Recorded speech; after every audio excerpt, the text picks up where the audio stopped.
नमस्कार, मी प्रल्हाद सोणे. आपण पाहतात ओमसाई न्यूज. जामनेर तालुक्यात दातृत्वाचा झरा म्हणून ओळख असणाऱ्या बोरा परिवाराने महिला दिनी त्यांची कर्मभूमी असणाऱ्या ओझर गावात महिलांना साडी चोळी देऊन त्यांचा यथोचित सन्मान केला. तर गावातील वृद्ध व्यक्तींचे धोतर रुमाल टोपी देऊन सन्मानही केला. गावात एक वेगळा आदर्श निर्माण केला.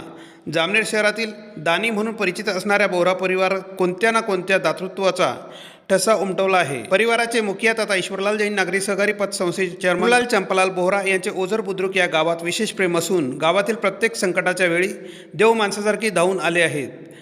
गावात कोणतेही सामाजिक उपक्रम कचरूलाल काका यांच्याशिवाय पूर्ण होऊ शकत नाही आणि त्याच दातृत्व ही गावकऱ्यांनी वेळोवेळी अनुभवलं आहे. मग गावावर आलेले चक्रीवादळ असो की कोरोना काळ. आज 8 मार्च राष्ट्रीय महिला दिनाचे औचित्य साधून गावातील महिलांचा चांगल्या दर्जाच्या साडी चोळी पुष्पगुच्छ देऊन यथोचित सन्मान करण्यात आला. तसेच गावातील वृद्ध असणाऱ्या व्यक्तींनाही धोतर रुमाल टोपी देऊन सन्मान करण्यात आला. स्वतःची तब्येत बरी नसतानाही आपल्या कर्मभूमीसाठी अहोरात्र झटत असतात. गेल्या अनेक वर्षापासून ही परंपरा त्याच उत्साहात काकाजींनी सुरू ठेवली आहे. एक मान सन्मान म्हणून दरवर्षी साडी पाचा आणि आबाल जे वयस्कर मंडळी आहे त्यांना धोतर जोडी यांचं वाटप आपण गेल्या 7-8 वर्षापासून सतत करत आलेलो आहे. यावर्षी थोडासा मला कॅन्सरचा त्रास झाल्यामुळे बऱ्याचशा मंडळींनी शंका उपस्थित केली होती की बाबा आजारी आहे तर 8 तारखेचा प्रोग्राम होईल का न होईल. परंतु जे ठरलेलं आहे, जिथपर्यंत मी जिवंत आहे तिथपर्यंत ह्या प्रोग्रामला कोणतीच अडचण येणार नाही याची मी तुम्हाला ग्वाही देतो. कोणीही मनात शंका उत्पन्न करू नका. माझं म्हणणं असं आहे की बा जी मंडळी जाऊन राहिली गावातली ती जायला नको. आपल्या 2 पातळ वाढले नाही वाढले मला त्याचं काही सुख दुःख नाही, परंतु यावर्षी आपल्या गावातली बरीच जवान मंडळी चालली गेली. चांगल्या जवान मुलींना सुनावारांना वैधत्व आलं.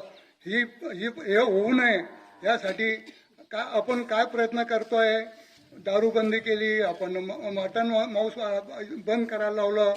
तब्येत बरी नसताना सुद्धा मी सतत गावाकडे लक्ष ठेवून असतो. 4 महिने झाले मी स्वतः येऊन तुम्हाला सांगून गेलो होतो की मला लिव्हरचा कॅन्सर झालेला आहे. मी किती दिवस राहील काय राहील हे परमेश्वराच्या हाती आहे. परंतु जी प्रथा मी चालू केलेली आहे ती प्रथा माझ्यापुढे माझे मुलं बाळसुद्धा चालू ठेवतील याची मी तुम्हाला ग्वाही देतो. कोणत्याही गोष्टीची टेन्शन घ्यायची गरज नाही. आपण सर्व मंडळी माझ्या मागे टाकीटोपपणे उभे आहे. आपल्या आशीर्वादाने मला असं वाटतं की मी लवकर बरा होईल. परंतु माझ्या हातात किंवा तुमच्या कोणाच्या हातात काहीच विषय नाही आहे. जे परमेश्वर जसं ठेवेल तसं आपण राहू. त्याबद्दल तुम्ही काही काळजी करू नका. येणाऱ्या काळात आपल्याला आणखीन काही प्रोग्राम आपण आखलेले आहे. तिथे समोर सभामंडप, बाजूला दवाखाना, हे सर्व कार्यक्रम मंजूर झालेले आहे. परंतु आता जर लोकसभेची आचारसंहिता चालू झाली तर आपण तो कार्यक्रम थोडासा उशिरा होईल. नाही तर मार्च एंडपर्यंत आपण काहीतरी भूमिपूजन वगैरे करणार होतो.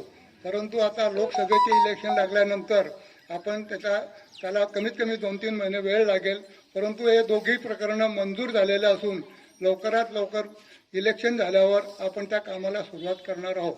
ज्या कोणी शंका उत्पन्न केली होती की बाबा आजारी असल्यामुळे हा प्रोग्राम होईल का नाही होईल, परंतु माझ्या मागे माझी मित्रमंडळी एवढी जोडलेली आहे की त्यांनी त्यांचा निर्णय घ्यायचा आहे आणि त्यांनी त्यांचा कोणताही प्रोग्राम कमी पडू देणार नाही याची मी गॅरंटी देतो. तसेच आज योगायोगाने महाशिवरात्रीचा योग आलेला आहे. त्या दोघी औचित्य साधून आपण प्रसाद वाटप सुद्धा करणार आहोत. तरी आपण सगळ्यांनी शांततेने साडी ज्या बायांना स्त्रियांना साड्या मिळणार आहेत त्यांनी त्या स्वीकाराव्या आणि त्याच्यानंतर आपण सर्व मिळून प्रसादाचा लाभ घेऊ अशी मी विनंती करतो.